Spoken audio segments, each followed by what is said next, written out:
பயிற்சி 3.14 முதல் சம் பாருங்க. ஓர் ஈரிலக்க எண்ணையும் அதன் இலக்கங்களை மாற்றுவதால் கிடைக்கும் எண்ணையும் கூட்டினால் 110 கிடைக்கும். அதாவது ஃபஸ்ட்டு இதை நம்ம எழுதிடுவோம். ஓர் ஈரிலக்க எண் இப்போ 55ன்னு எடுத்துக்கிடுவோம். இதை நம்ம கூட்டன்னா எப்படி கூட்டுவோம்? 50 + 5 நமக்கு 55ன்னு கிடைக்கும். அப்போது எக்ஸ் ஒய்ன்னு 2 நம்பர் எடுத்தோம் அப்படின்னா 10x + ஒய்ன்னு எழுதுவோம். இப்போ 10x + y இது ஓர் ஈரிலக்க எண். இதை இடம் மாற்றி எழுதணும்னா நம்ம எப்படி எழுதுவோம்? 10y + x + 10y + x இதை ரெண்டையும் கூட்டுனா நமக்கு 110 கிடைக்கும்னு சொல்லியிருக்காங்க. இப்போ பாருங்க, 10xையும் xையும் கூட்டுனா 11x + ஒய்யையும் 10yையும் கூட்டுனா 11y = 110. இப்போ இது எல்லாத்தையுமே நம்ம 11ஆல் வகுக்கலாம். வகுத்தோம் அப்படின்னா x + y = 10ன்னு கிடைக்கும். இது முதல் சமன்பாடுன்னு வச்சுக்கிடுவோம். அடுத்து பாருங்க, கொடுக்கப்பட்ட அந்த ஈரிலக்க எண்ணிலிருந்து 10ஐ கழித்தால், அதாவது கொடுக்கப்பட்ட ஈரிலக்க எண் என்னது? 10x + y இதிலிருந்து 10ஐ கழித்தால், அப்போது 10x + y - 10 10ஐ கழித்தால் அது கொடுக்கப்பட்ட ஈரிலக்க எண்ணின் இலக்கங்களின் கூடுதல் அப்படின்னு சொல்லியிருக்காங்க. இலக்கங்களின் கூடுதல்னா இப்போ இந்த ஈரிலக்க எண்ணை கூட்டம்னா 50 + 5 55ன்னு எழுதுவோம். இலக்கங்களின் கூடுதல்னா 5 + 5 5 + 5னா நமக்கு 10ன்னு கிடைக்கும். அவங்க சொன்னது 10ஐ கழித்தால் அது கொடுக்கப்பட்ட ஈரிலக்க எண்ணின் இலக்கங்களின் கூடுதலின் 5 மடங்குன்னு சொல்லியிருக்காங்க. இலக்கங்களின் கூடுதல்னா நம்ம x + ஒய்ன்னு எழுதுவோம். ஏன் அப்படின்னு பாருங்க. இப்போ 50 இந்த 55 எப்படி பிரித்து எழுதுவோம்? 50 + 5ன்னு எழுதுவோம், 55. இதே இது 55ங்கிறத இலக்கங்களை கூட்டம்னா 5 + 5ன்னு எழுதுவோம். இப்போ இலக்கங்களின் கூடுதல் 10. இப்போ அவங்க இலக்கங்களின் கூடுதல்ங்கிறதுனால x + ஒய்ன்னு எழுதியிருக்கோம். 5 மடங்கை விட 5 மடங்குன்னா 5 × x + y + 4 அதிகம்ங்கிறதுனால +4ன்னு எழுதியிருக்கோம். இந்த சமன்பாடு எப்படி வருதுன்னு பாருங்க. கொடுக்கப்பட்ட அந்த ஈரிலக்க எண்ணில் இருந்து 10ஐ கழித்தால், கொடுக்கப்பட்ட ஈரிலக்க எண்ணா 10x + y அதிலிருந்து 10ஐ கழிச்சோம் அப்படின்னா அது கொடுக்கப்பட்ட ஈரிலக்க எண்ணின் இலக்கங்களின் கூடுதலின் 5 மடங்கை விட, இலக்கங்களின் கூடுதல்னா எக்ஸையும் ஒய்யையும் கூட்டுவோம். அதாவது 55ன்னு ஒரு நம்பர் இருந்ததுன்னா 5ஐயும் கூட்டுனா நமக்கு 10ன்னு கிடைக்கும். அதனால தான் x + ஒய்ன்னு எழுதியிருக்கோம். அதோட 5 மடங்கை விடங்கிறதுனால 5 × x + y 4 அதிகம்ங்கிறதுனால +4ன்னு எழுதியிருக்கோம். இப்போ இதை பாருங்க, 10x + y - 10 = 5 வச்சு உள்ள பெருக்குனா 5x + 5y + 4. அடுத்து எக்ஸையும் ஒய்யும் ஒரு சைடு கொண்டு வந்துடுவோம். 10x இந்த +5x = இங்கிட்டு வரும்போது -5x, அடுத்து +y இந்த +5y இங்கிட்டு வரும்போது -5y = 4. இந்த +10 = அங்கிட்டு போகும்போது -10 = அங்கிட்டு போகும்போது +10ன்னு மாறும்.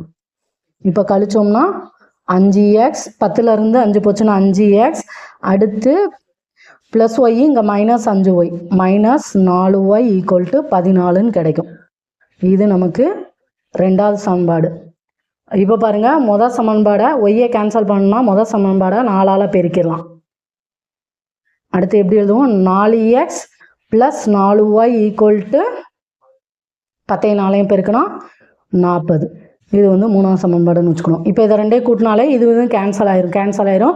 5xையும் 4xையும் கூட்டினா 9x = 4 5 54. இப்போ எக்ஸோட மதிப்பு தான் தேவை. எக்ஸை மட்டும் வச்சுட்டு பெருக்கல்ல இருக்க 9 = அங்கிட்டு போகும்போது வகுத்தெல்லாம் மாறும். 54/9ன்னு எழுதுவோம். இப்போ அடித்தோம்னா 1 9 6 54. இப்போ எக்ஸோட மதிப்பு நமக்கு 6.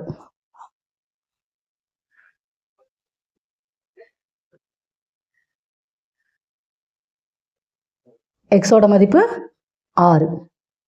இப்போ ஒய்யோட மதிப்பு கண்டுபிடிச்சலாமா?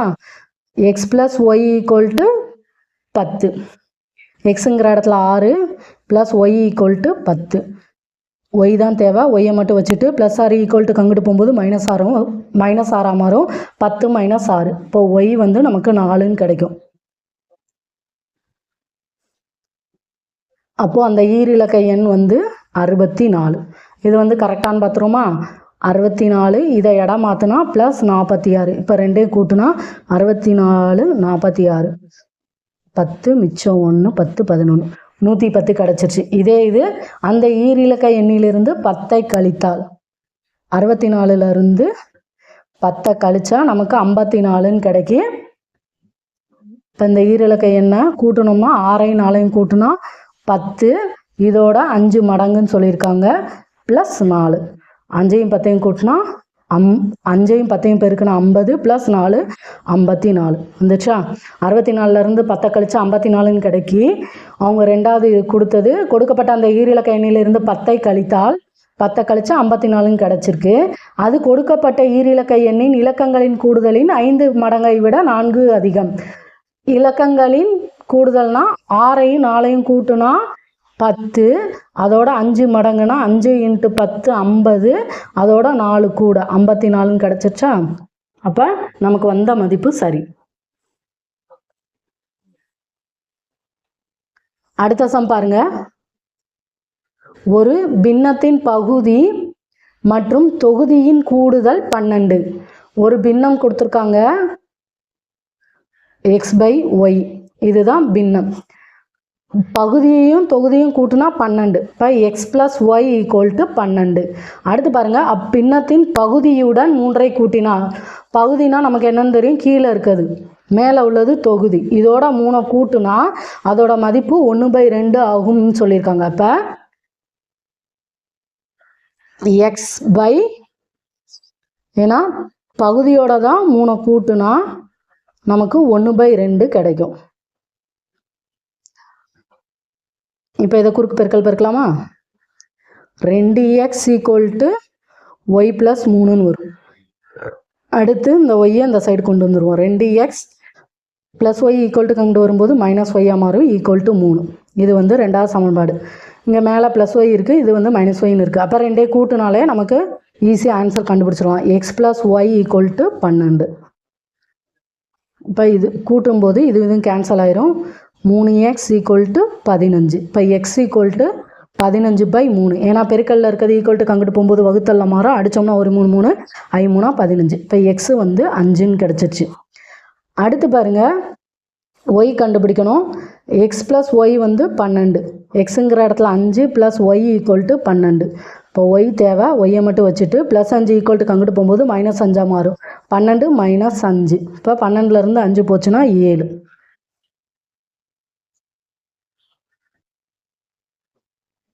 அப்போது நமக்கு பின்னம் என்னது, x/yன்னு எடுத்துருக்கோம். எக்ஸுங்கிற இடத்துல 5, ஒய்ங்கிற இடத்துல 7. அப்போ நமக்கு கிடைக்கிற பின்னம் வந்து 5/7. இப்போ வந்து அது சரியானு பார்த்துருமா? எக்ஸ் வந்து 5 பகுதியுடன் 3ஐ கூட்டினால் பகுதி 7 + 3 5/10.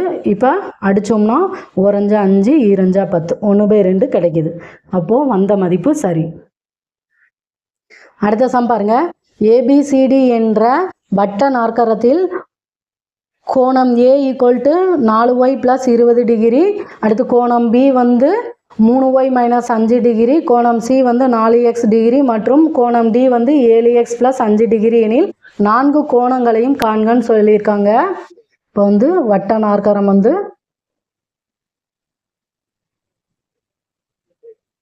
இது வந்து கோணம் A, கோணம் B, கோணம் C, கோணம் D. அதாவது வட்ட நாற்கரத்தில் எதிர்கோணங்களின் கூடுதல் வந்து நமக்கு 180 டிகிரி. இப்போ பாருங்கள், எதிரில் என்னென்ன இருக்குது, கோணம் ஏயும் கோணம் சியும். இதை கூட்டுனா நமக்கு 180 டிகிரி கிடைக்கும். அதே மாதிரி கோணம் பியையும் கோணம் டியையும் கூட்டுனா 180 டிகிரி கிடைக்கும்.